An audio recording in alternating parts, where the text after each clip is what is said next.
আসসালামু আলাইকুম, শুভেচ্ছা, স্বাগতম। সম্মানিত দর্শক, ইউরোপের একটা দেশ সার্বিয়া, ওই সার্বিয়াকে নিয়ে একটি সংবাদ। সার্বিয়ার সংসদে গ্রেনেড নিক্ষেপ, এমপির স্ট্রোক। দেখেন কি অবস্থা।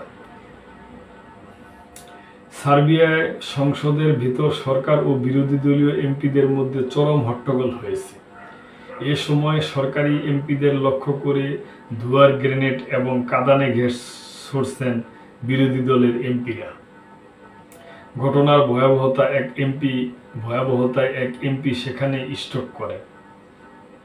দেশটিতে গত 4 মাস ধরে ব্যাপক আন্দোলন করছে শিক্ষার্থীরা। এতে যোগ দিয়েছেন কৃষক, মজুর সহ সব সাধারণ মানুষ। মঙ্গলবার তাদের পক্ষে বিক্ষোভ জানাতে সংসদে ধোঁয়ার গ্রেনেড মারেন বিরোধী এমপিরা। গত বছর সার্বিয়ার নোভি সাদে রেল স্টেশনের ছাদ ধসে 15 জন নিহত হন। ওই ঘটনার পর সরকারের বিরুদ্ধে দুর্নীতির অভিযোগ তুলে বিক্ষোভ শুরু করেন শিক্ষার্থীরা। এর জেরে দেশটির প্রধানমন্ত্রী মিলোসি বুকিভিক পদত্যাগ করতে বাধ্য হন। কিন্তু এতে আন্দোলনে ভাটা পড়েনি। এখন আন্দোলনের মুখে প্রেসিডেন্ট আলেক্সান্ডার ভুমিকের প্রায় 1 দশকের শাসন হুমকির মুখে পড়েছে।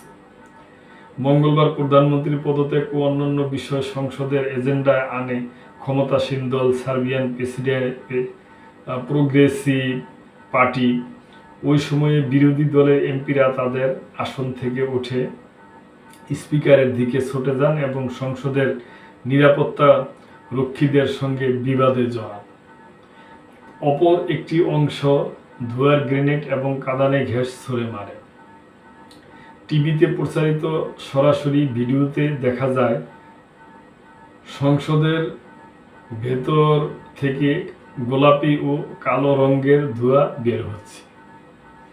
বার্তা সংস্থা রয়টার্স জানিয়েছে, সংসদে বিশ্ববিদ্যালয়ের ব্যয় বাড়ানো সংক্রান্ত একটি আইন পাশ করার কথা ছিল। এছাড়া প্রধানমন্ত্রীর পদত্যাগও নিশ্চিত করার কথা ছিল।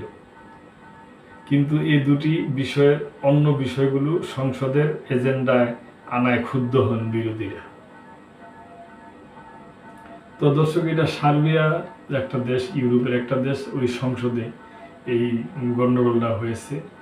ছাত্রদের আন্দোলন করতেছে, আরো আগে থেকেই ওই ছাত্রদের পক্ষ হইয়া বিরোধী এমপিরা এই কাজ করছে আর কি।